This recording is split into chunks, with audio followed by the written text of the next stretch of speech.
Alright, this is going to be a demonstration of the Radionics D6000 central station receiver. Here it is.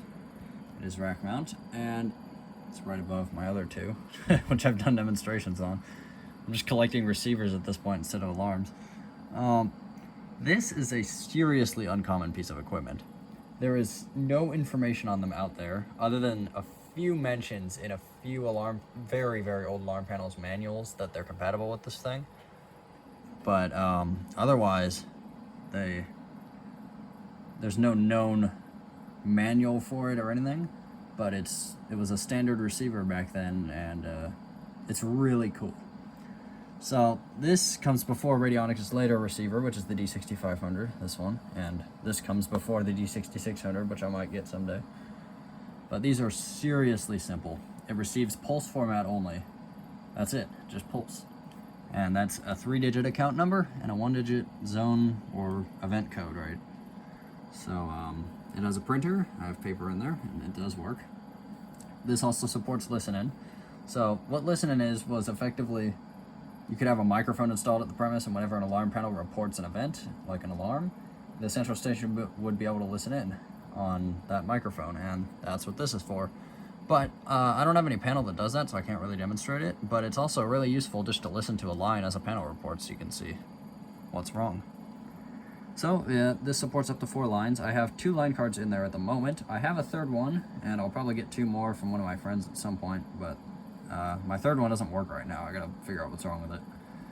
And when I originally got this thing, the displays weren't working right. Only one segment was working on them, so I narrowed that down to a chip, and I couldn't find a replacement chip, but I just made a board with a bunch of transistors and whatnot that does what that chip does, and then I just put headers and plugged it in there. So yeah, it's back to a functional state. So I'll give you a tour here. There's this headset jack, so you can plug in headphones if you want to listen through those. Volume knob, which I'm not going to turn because it really needs to be cleaned, so it was really hard to get it in a spot where it'll be loud, but yeah. Here's the printer, and to the right of the printer you have a little switch which lets you turn the printer on or off. Useful for when you're trying to change the paper so it doesn't try to print. It does supervise the paper in the printer. Now on the main control area you have one LED there. You can't really read it. It says AC and battery. There's no battery installed. Actually, funny thing, a battery's in here. I'll show you. This is where the battery is. I have it disconnected because I don't want that battery is far beyond functional. Oh, that's actually really heavy. I don't want it trying to charge it because I'm afraid it'll damage the charger. Yeah. And this front panel comes off. I might do a really in-depth showing of it sometime, but there's switches back there, and that's how you program it. There's also switches on the very back of the thing. So there's 2 speeds for pulse formats, typically 20 pulses a second and 10 pulses a second. You'll kind of hear how it works, but basically panel calls the receiver picks up and plays a handshake tone, and when the panel detects that handshake tone, it sends digits in pulse effectively, just like a pulse dialing of a phone. For a 1 it sends 1 pulse, for a 10 it sends 10 pulses, and it goes 1 through 9, then B through F, B being 11 pulses, F being 15. There's no A because that's what A would be 10, and that's what a 0 is, and you can't send 0 pulses. Wouldn't be able to detect it. So that's how, so the panel sends a code in digits, and then when it's done, it sends it again, and the receiver checks if those 2 rounds of digits matched, and if they did, it sends the handshake tone again, and that's how the panel knows that it got it. So you'll hear the receiver picks up, it sends its acknowledgement tone, the panel detects it, the panel pulses out. It sends 4 digits in each round, so it's 3-digit account number and 1-digit event code. 0 through 9 are considered alarms. B is an opening report, which is disarming the system. C is a closing report, which is arming the system. D is a cancel report, which is effectively if the alarm sounds and then you disarm it right away, the panel realizes that, hey, that was really quick, that was a false activation. It sends a cancel report to the central station after it's sending its an alarm. E is a restore report, which is typically used for a trouble. A trouble is like a fault condition, and then when that fault condition goes away, it sends a restoral. And F is a trouble. So you see the corresponding LEDs over here. We have alarm, listen, which is for listening, and it automatically goes into listening mode if the account number is within a certain range of digits. Like, I think it looks at the first digit of the account number, and I think it's between B and F. It knows that that's a listening account, and it will switch to listening mode after receiving an alarm report. I'll have to check that, but I just haven't done it yet. But that's what listening mode's. Trouble is for a trouble report. Restore, opening, closing. You get the idea. And there's two modes of operation of these receivers. Automatic mode. I'll go over manual mode first. Manual mode is if this receiver was just sitting on a table, right, in front of the central station operator. That's how it's set up right now. And there is a case that this thing came in. If you watched my real quick video I made of my friend talking through it, it was in that case in that time, but now it's mounted in here. So there's that case that you could have it sitting on a table. And automatic mode, the panel calls in, it reports, receiver acknowledges, and when the call is done, it'll display the event on the displays, and it'll print it, and then you have to acknowledge each event by pressing silence. So there is a buzzer in this thing, but it's actually disconnected because it was very annoying trying to work on this thing when the buzzer's going off constantly. So you would hit silence once, and it would silence the buzzer and keep the alert there. Then you push it again, and it would clear that display and display the next event. If there was no next event, it would just blank the display like it is right now.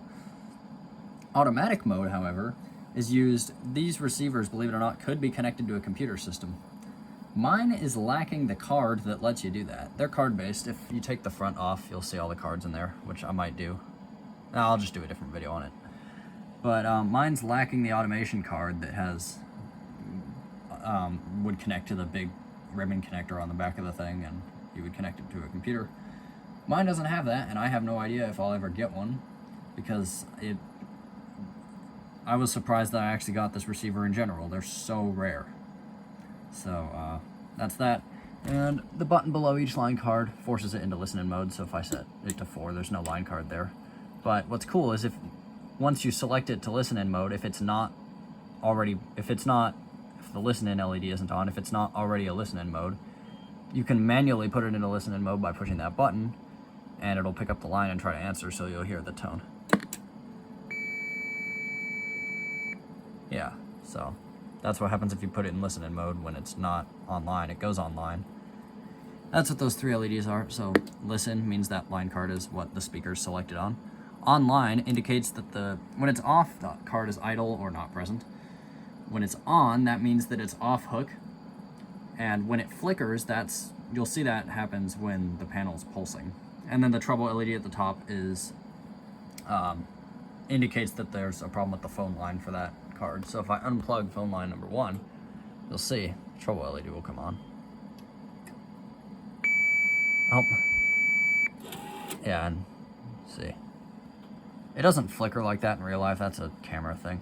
Sometimes it'll try to answer a line like that, but you see line 1 trouble, so that would silence the buzzer. That clears it. Now if we put it back, line 1 restore. Yeah. That's all that. And in automatic mode, when an event comes in, it just displays it while it prints, and then it just clears the display and moves on to the next one, because it would be handled by a computer system. But since I lack that card, I have might get one. If I ever find another one of these receivers, I'll probably buy it, because they're so rare. Hopefully I'll end up with an automation card someday, and I'll be able to link it to our alarm monitoring thing. So yeah. And one other thing, you set the date and time. Actually, that's something I can show. Well, I won't show it. It's a pain. You gotta take this cover off, and then there's 2 switches. There's one that selects between automatic and manual mode, and then there's one that sets it's the 3 position. In the middle, it's normal like this. When you push it up, it puts it into a time set mode where it'll display the current time on there, and then you can set it with the buttons below. You just increment the numbers. And when you push it down, it sets the date. Same thing. And the reason that matters is because it logs the time and date for events that it prints. See? So that's why it has a clock calendar built in. where was I going with the whole configuration thing? Oh yeah, the switch is on the back. So there's 2 pulse formats. The 10 pulse per second is very slow. And there's 20 pulse per second, which is the one that Radionics made a long time ago. They improved it, made it faster. They use 2 different acknowledgement tones. So that was a 2300 hertz tone that you heard on line 1. That's the acknowledged tone the receiver uses. The panel will always use 1800 hertz. But that's for the fast format. For the slower 10 pulse per second format, they used 1400 hertz. And that's so that a panel that's going to send fast format doesn't respond to a receiver that can only accept slow format, if you know what I mean, and vice versa. So let me just set that switch on the back. Where is it? There we go. Now, oh. Yeah, different tone. What's interesting is it's only set on the back, so something kind of funny. Wait, please hang up. Okay, watch this. Oh, it wasn't fast enough. Dang, okay. That's going to be hard to do. Anyway, if I switch that switch back and forth, it'll switch between the 2 tones. It's just it's literally just the switch on the back is setting the tone source for that line. Anyway, let's show it working for once. So we're in listen-in mode on line 1, and I'm going to have my Demco Links panel report. I would show an actual Radionics panel reporting, but I only have one 16.5 volt transformer, and that's currently powering the D6000. So Links is set up right now.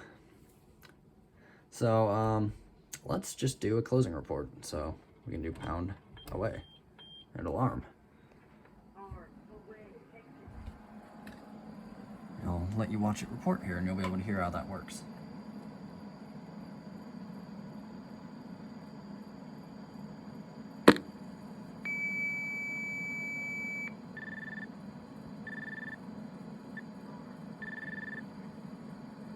That's the first round.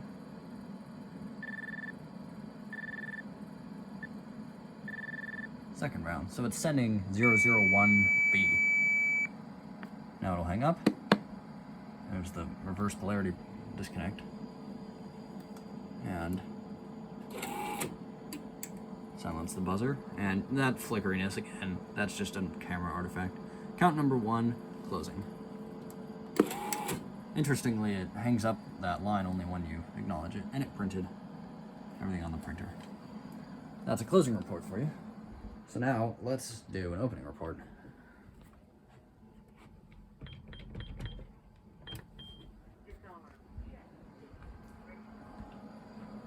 I'll let you watch it here again.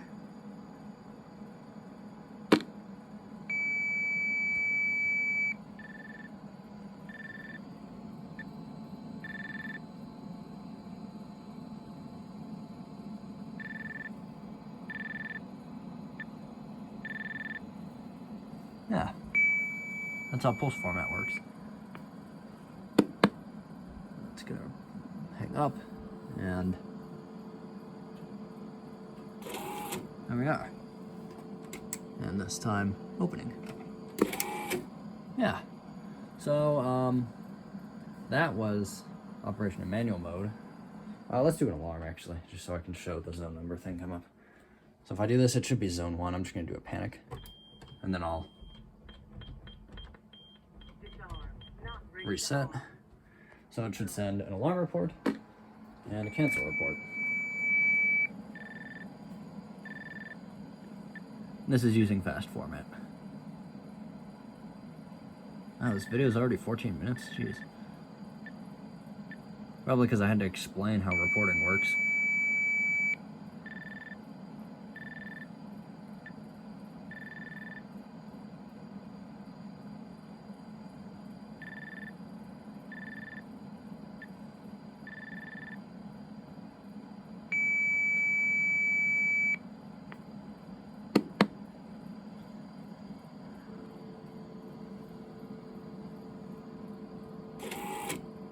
Count number 1, zone 1, alarm.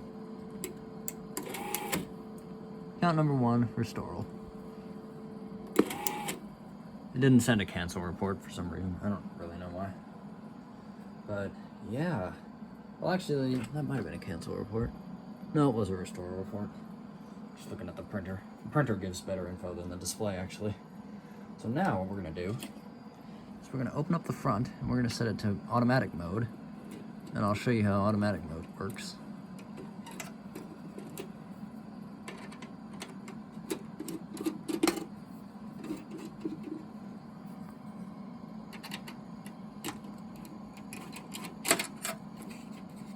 God, I hate flat blade.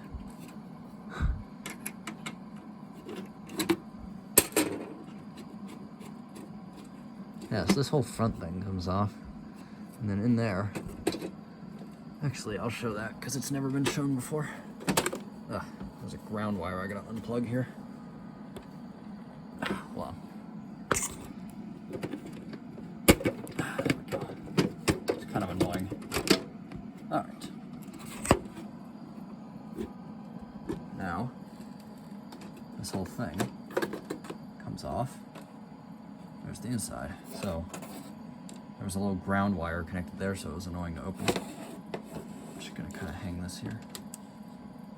I'll just hold it. There's the CPU card, the display card, the processor card, my 2 line cards that are installed. And then here's these little switches that I was talking about. See? So now we're gonna set this to auto. And we'll close it back up. This video is not very high quality, but this is probably going to be the first time one of these has ever been shown on YouTube. I'll put the top 2 screws in for now. Okay, now we're in auto mode. So what I'm going to do is I'm going to cause a lot of events. Let's do a closing, panic, and an opening. So we should get a closing report, the alarm, the restore, and an opening. So do that now. Alarm away. Exit now. Alarm. Disarm. Not ready to arm. Not ready to arm. There we go. Disarm. I wasn't fast enough. It's already reporting.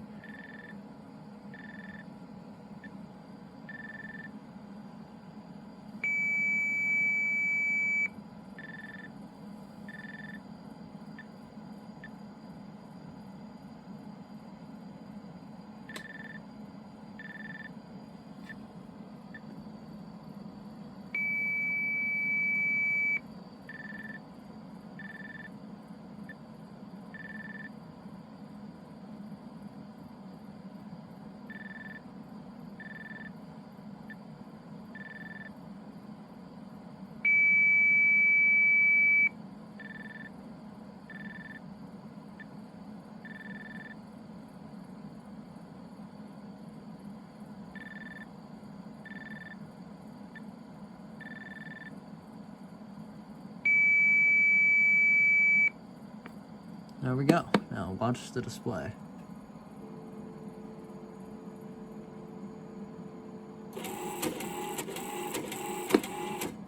That's automatic mode for you.